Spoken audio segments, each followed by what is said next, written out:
Continuamos en síntesis para darle la bienvenida a nuestro primer invitado del día de hoy, el señor Jorge Reynoso, ingeniero eléctrico de la Universidad Católica Madre y Maestra de Santiago, República Dominicana, MS en Sistemas Eléctricos de Potencia en el Instituto Politécnico Nacional de México, diplomado ingeniero en diseños de centros de control de energía en el Polytechnical Institute of Gothenburg en Sweden, y también consultor de energía, asesor energético, consultor del Banco Mundial del Grupo de África, consejero energético de la CDEE, director de proyectos, superintendente de electricidad de República Dominicana, regulador del CENI de la República Dominicana en abril del 2003 a agosto del 2004, director de la Comisión Nacional de Energía, presidente de la Junta de Directores del organismo coordinador de República Dominicana, el ISO,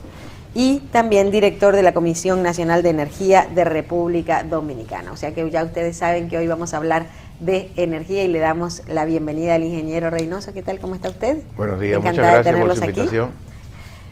Michelle. En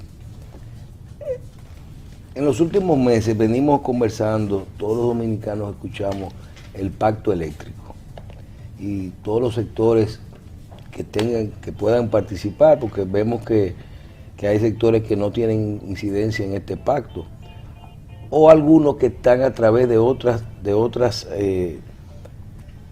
dependencias, que son parte, algunas dependencias que sí son parte del pacto. Pero a nosotros nos interesa saber, de este pacto eléctrico, ¿cuál es el fin del mismo? ¿Usted entiende que al final de eso nosotros vamos a tener una ruta a seguir con respecto ya consensuada al futuro del sistema eléctrico dominicano, donde tengamos, como dicen, las reglas del juego a futuro del sistema, o una serie de pautas que respeten los intereses de algunos sectores? Bueno, primero el pacto eléctrico ha sido muy inclusivo porque el gobierno ha ido a diferentes, tanto al este, al norte, al sur, o sea, se ha trasladado para escuchar el sentir de muchas personas que han querido expresar qué quieren y además pueden por la vía de internet dejar sus propuestas colgadas en la página web del pacto eléctrico. O sea, por lo menos en esa etapa vamos a decir que todo el que ha querido participar ha tenido la oportunidad de participar. Que lo escuchen, o por lo menos está presente ahí para que otras personas también lo lean. El pacto pretende lograr un acuerdo entre todas las partes, perdón, y lo importante de esto es que todas las partes tienen que entender que todos tenemos que dejar algo sobre la mesa. Todos, usuarios, generadores, distribuidores y el propio Estado, que es el regulador, y también empresa, tiene su rol empresario. ¿Para qué? Para poder alcanzar lo que es algo que hemos estado anhelando por 40, 50 años, de lograr que el sistema eléctrico dominicano pueda ser sustentable y sostenible. Hay economías mucho más pequeñas que las nuestras y con mercados más pequeños que el nuestro, que todavía que tienen sus problemas eléctricos resueltos hace 10, 15 años y nosotros no hemos podido lograr. Esos hoyos son los que nosotros tenemos que buscar, de que nosotros tenemos que cubrirlo para poder salir a flote. Si no, el barco va a seguir haciendo agua, como hasta ahora está haciendo. Inclusive agua. Economías que no son productoras de petróleo, que no manejan... Completamente. Hay economías que no tienen petróleo y tienen problemas, y no tienen problemas de electricidad como nosotros tenemos. Sí, pero perdóname, Michelle, George, en ese tema del pacto, que comenzó en un momento, digamos que no tan fácil, porque estamos casi ya en un periodo electoral, sí. Lo cual me luce a mí, que eso no va a pasar por ahora, que va en el próximo gobierno, todavía seguirá hablándose del tema. Y usted dice que, bueno, todo el mundo tiene participación, ha sido inclusivo, pero ahí hay muchos intereses en conflictos,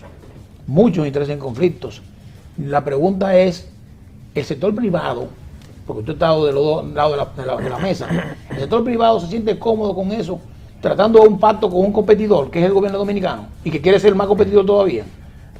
El sector privado, léase AIRD, CONEP y todas aquellas entidades que están alrededor del sector privado, ya todos entre ellos consensuaron un documento y están ahora mismo discutiendo ese documento con varias entidades públicas y también con varias entidades sociales. ¿Para qué? Para tratar de, antes de que arranque todas las discusiones, tener algo sobre la mesa más o menos en el mismo nivel todos. Como usted sabrá, cuando uno discute algo, cuando uno analiza algo, algo uno tiene que dejar sobre la mesa, porque por más que buena intención uno tiene, siempre tiene sus intereses que uno tiene que defender. Pero, por lo menos hasta ahora, lo que se ha logrado ver, por lo menos yo, que en los diferentes escenarios donde he estado trabajando en el pacto, he visto una disposición de todos los sectores a tratar de resolver el problema. Cuando el vicepresidente de la Corporación Dominicana de Empresas Eléctricas Estatales, Rubén Bichara, nos dice, vemos también desde los últimos años, que ellos han fijado la solución al problema eléctrico en lo que ellos denominan 3 ejes fundamentales. Hablan de las pérdidas, me imagino que de la parte de comercialización también, y de la producción y cambio de la matriz energética. ¿Usted estaría de acuerdo como asesor energético que la primera parte para resolver el problema, esta es la ruta a seguir?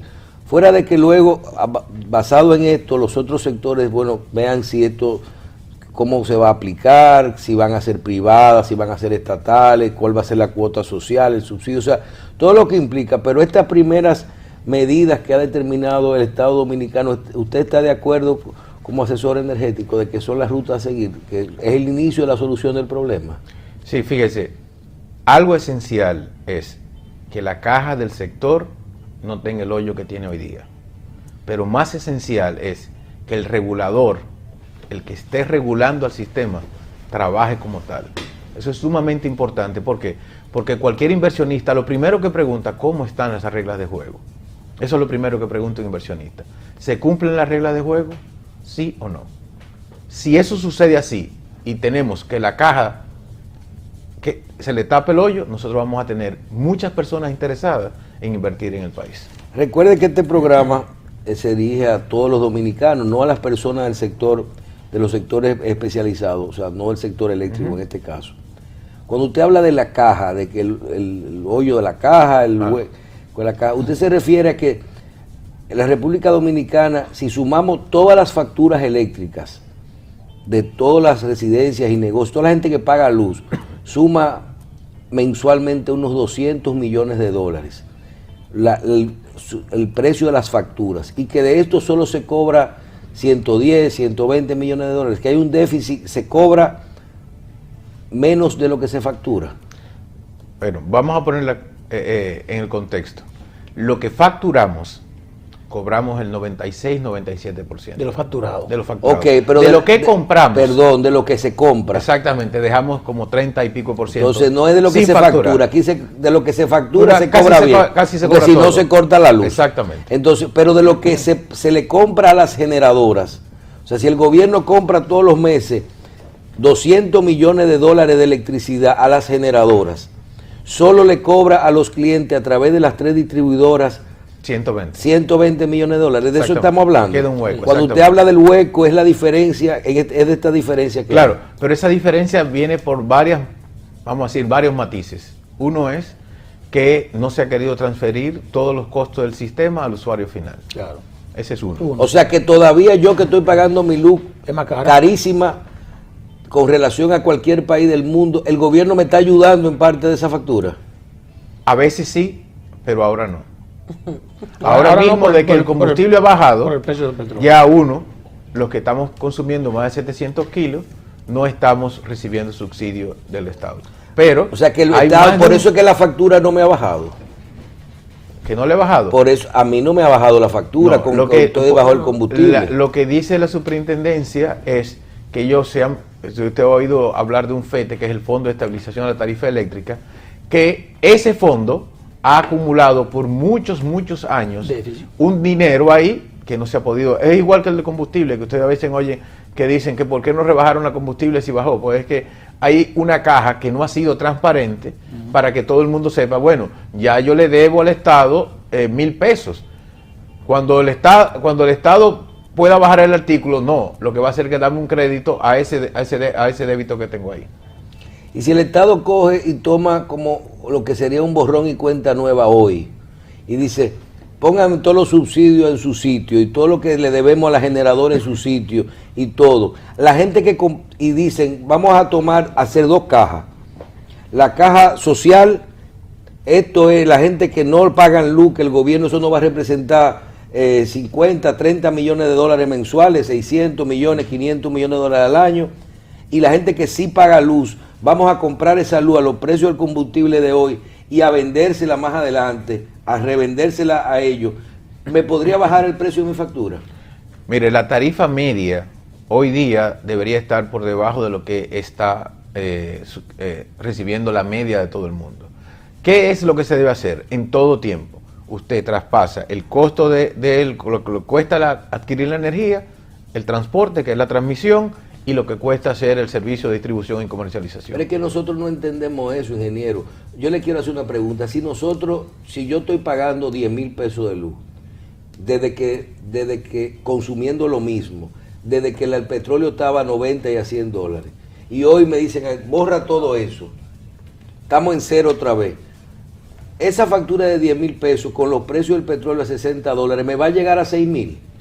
Va a bajar. ¿Por qué? Porque usted tiene antes, el costo medio de compra de energía de las distribuidoras estaba cerca de 18 centavos. Hoy está entre 13 y 14 centavos, o sea, ahí ha bajado 4 centavos. Esos 4 centavos deberían transferirse. Recuérdese que todo el que consume sobre 700 tiene un subsidio cruzado también contra los clientes que están recibiendo subsidio.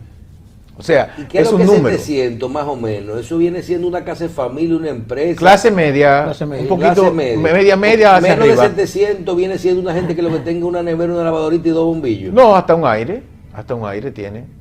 Si no lo usa más de 8 horas, no, y si es inverter. No quiere decir que lo use. Tiene un carro y no lo maneja. Sí. Pero yo oyendo a George, me pregunto muchas cosas. Y es bueno porque usted ha estado en ambos, como lo repito. Sí. Usted estuvo en el periodo 2000-2004 en funciones de Estado. Claro. Y en ese periodo se firmaron unos contratos que le llamaron el Acuerdo de Madrid. Correcto. Y en el 98, yo diría que en la reforma comenzaron todas las cosas. 97. Que el PLD se había comprometido, que eso rápido se iba a resolver. Y no se ha podido. Ahora se están debatiendo el tema de los contratos de Madrid que se vencen, que ha sido bastante, muy criticado, ¿eh? Sí, pero ahora hay que comenzar, ya algunos se han vencido. Sí, ya se han vencido. Entonces, eso ha sido criticado y yo me imagino que ahí la crítica le cae también a usted. Claro. Entonces, ¿qué pasa con estos contratos? ¿Qué es lo que va a hacer el Estado? ¿Cómo el Estado puede realmente limpiarse de eso? Porque dicen que están malos. Si es verdad que están malos, y ahora han nombrado una comisión de licitación que me parece muy bien. Una comisión de expertos, o sea, que van a ver qué es lo que todo el mundo va a hacer. ¿Qué aprendimos de esos? Fíjese, hay 2 cosas que a veces no se ha querido entender. Uno, los contratos de la capitalización tenían algunas imperfecciones que había que arreglar. Por eso se hizo el Acuerdo de Madrid. Lamentablemente, el combustible, el forecast del combustible no pasaba de 30 a 40 dólares en aquel tiempo cuando se hizo. Se le preguntó a entidades del Banco Mundial, del Platt, o sea, se hizo un survey. Y como hoy esos contratos de Madrid están vendiendo a 12 centavos.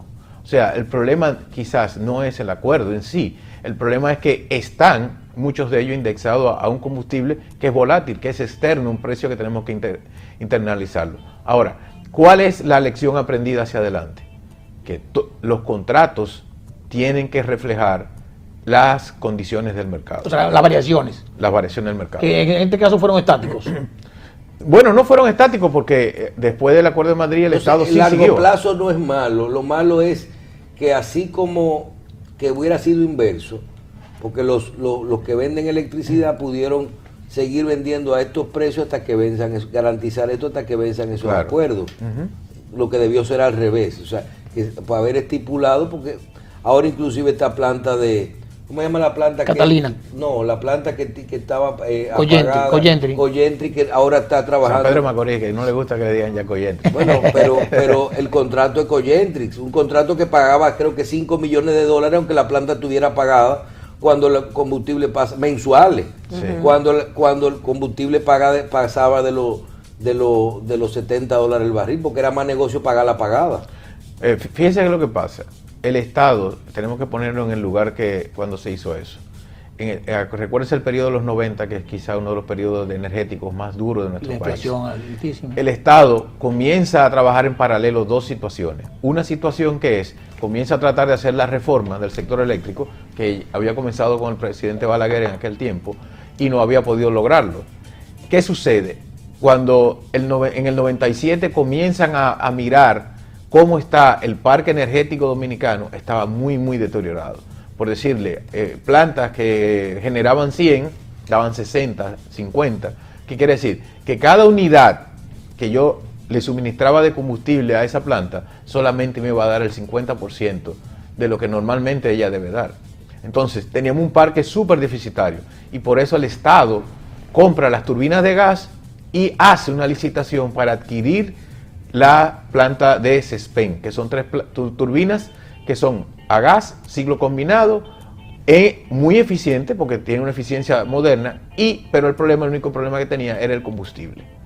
¿El combustible cuál era? Uno de los combustibles más volátiles, que es el diésel. Pero en aquel entonces, cuando se firmó ese contrato, el combustible estaba a 20, o sea, esa planta generaba aproximadamente a 5 centavos, 5 centavos y medio. Entonces, ese valor no era un valor extraordinario fuera del mercado. Eso porque lo otro estaba a 3. Sí, lo otro estaba a 4, 5, hasta 6. Habían plantas que generaban 6 por la cantidad de combustible que usted tenía que suministrar y solamente generar. O sea, las eficiencias, para ponerle un número, aproximadamente eran 14,000. Y de 14,000, muchas fueron hasta 12, 17. Había un sinnúmero de plantas que estaban más caras que la planta en ese momento.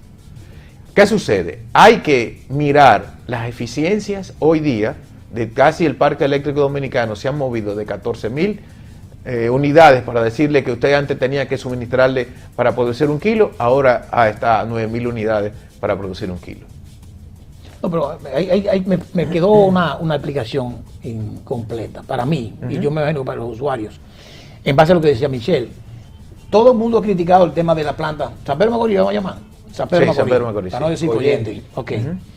Porque la planta está ahí, se instaló, y entonces decía que iba a pagar como quiera, y eso parecía como un robo. La gente lo ve así. Es un abuso. Un robo, no era un contrato que en su momento hacía falta, y luego se convirtió, por su condición de ese contrato, en oneroso.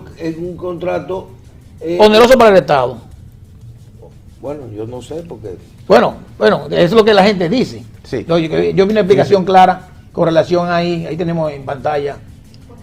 Punta Catalina. Bueno, pues esa es la otra, esa la vamos a ver más adelante. Pero yo digo, la pregunta es, ya usted explicó técnicamente qué ocurrió en el momento, la circunstancia. Claro.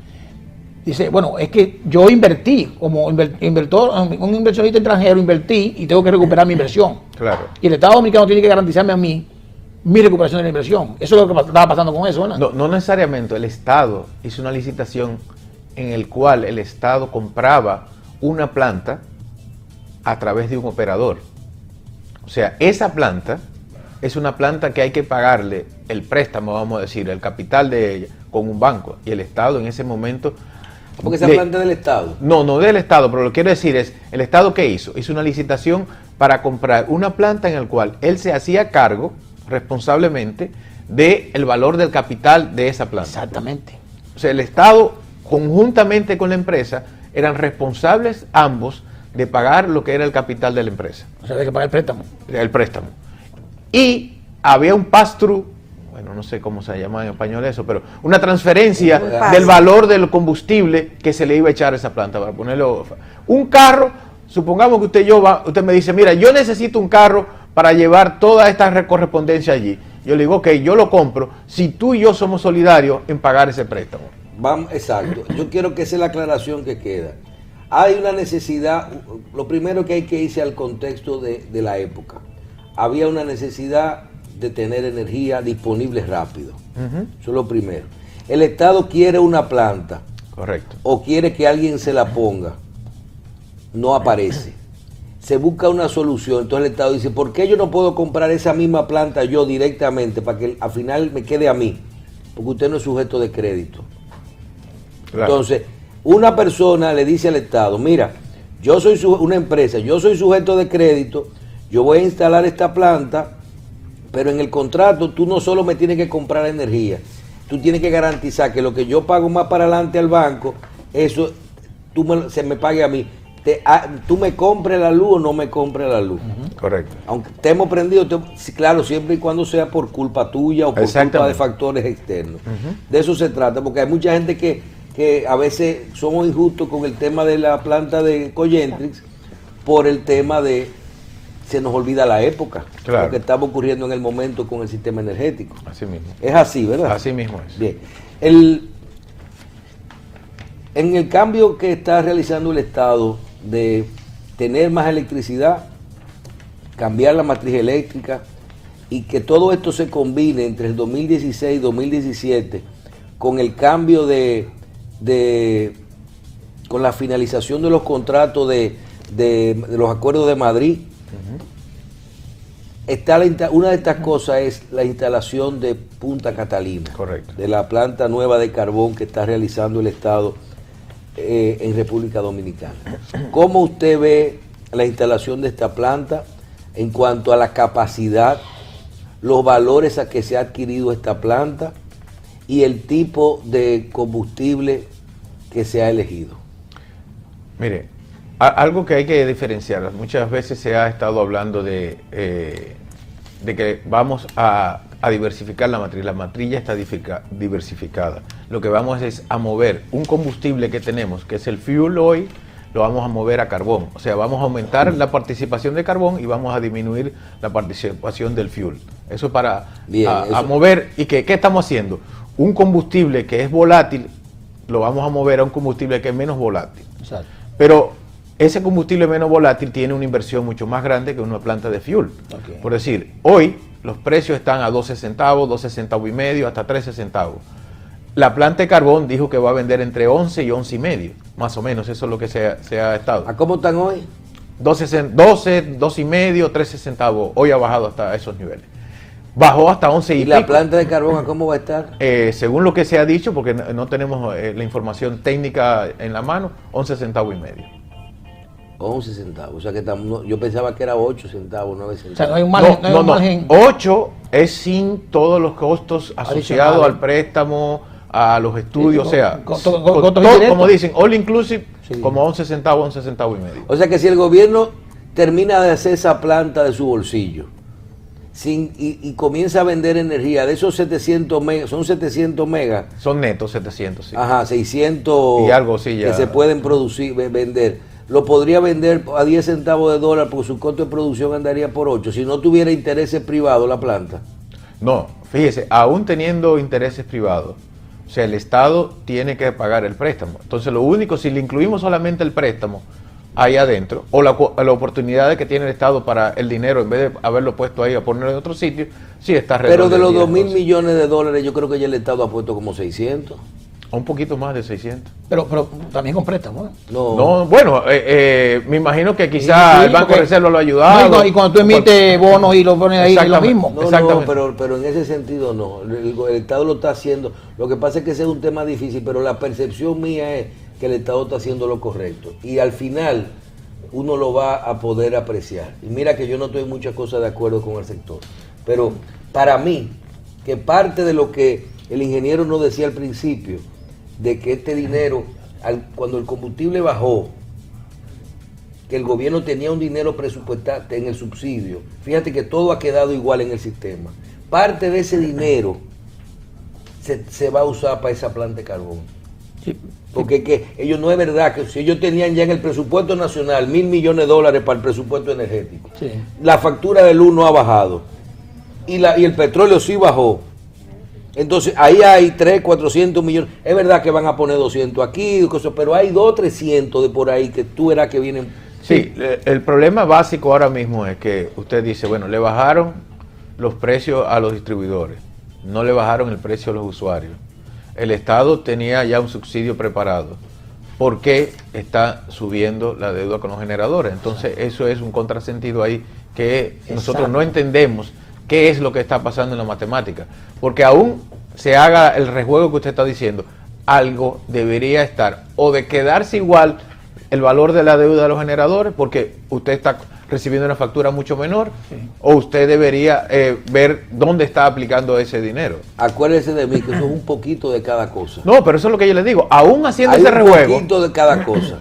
Pero al final, 200 o 300 millones de eso, más 200 o 300 que le están financiando directamente vía el Banco de Reserva, son los que están haciendo los 600 millones. Cuando terminen el gobierno de los 2.000 millones, que va a quedar en 1.850, 1.900, según la última negociación que hizo, usted verá que vamos a tener que buscar solamente 1.200, 1.300 millones de dólares de diferencia. pero Pero van a estar ejecutados. Ahora mismo ya hay un préstamo con el Bandes de Brasil, que son 600, 700 que le están prestando, y ayer salió que ya tenían el acuerdo con Sache, que son 500 y algo también. Ahí va a terminar. Pero una pregunta breve, que ya estamos terminando.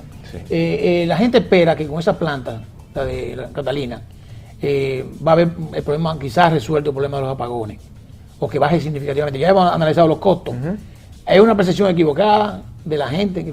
Pregunto, ¿ha sido una decisión interesante hacerlo o qué? Fíjese, siempre, y voy al inicio, los costos del sistema para que la gente crea en eso, usted siempre tiene que transferirlo. Si me bajó a 10 centavos, el usuario tiene que ver que bajó. Si me subió a 12 centavos, el usuario tiene que ver que me subió. Esa es la manera en la que un mercado tiene que trabajar. Los costos tienen que transferirse al usuario para que el sistema sea sostenible financieramente. Y además, le da una señal al usuario final de ahorro y puede ver también ahorro en dos partes. Cuando sube, consumo menos. Cuando baja, yo puedo consumir lo que yo entiendo que me da mi confort. Nos quedan 3 minutos y necesariamente tenemos que aprovechar su presencia aquí hoy.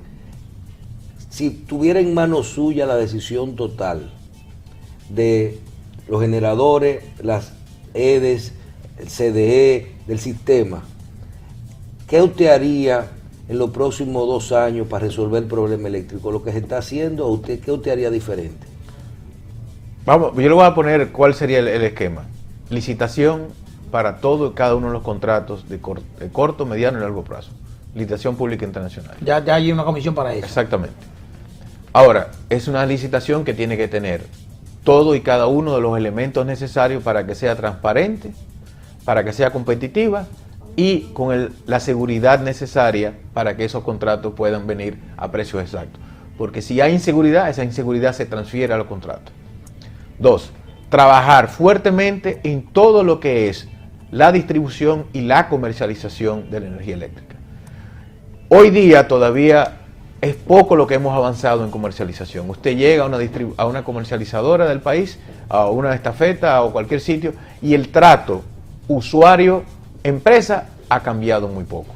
Y eso hay que darle un giro grande. Las redes no sirven. Las redes, en muchos sitios, todavía necesitamos reformarlas. ¿Por qué? Porque muchas de ellas o están muy malas, o están sobrecargadas, o están muy fácil para hacer hurto. Y como sabemos, el hurto lo tenemos en las manos, por lo tanto, tenemos que buscar la salida para evitar la facilidad con el que se hace el hurto en República Dominicana. Por último, generación, hablando de Punta Catalina específicamente, las EDE de norte, de sur y de este. Correcto. ¿Privada o pública? Yo soy de la idea que el problema no está si el problema es público o privado. Es que cada quien que está en una empresa tiene que ejecutar y manejar esa empresa como una empresa privada que tiene que dejar beneficio. Bien. Le damos las gracias, ingeniero Reynoso, por estar con nosotros. Y nosotros vamos a hacer una pausa, si ustedes lo permiten. ¿Quieren despedirse del ingeniero? Tiene que venir a un programa de Energía TV los próximos días. Que Ya está preso. Vamos a darle... Sí, yo creo que es interesante. Bien. Por esa ventaja que le da a George de estar de un lado y de otro lado y ser técnico objetivo. Eso es fundamental. Sí, pero que es difícil que la gente diga las cosas que los intereses siempre. Hay muchos intereses de todas partes. No, estamos en el aire. Está bien. Hacemos entonces una pausa, venimos ahora. Ok.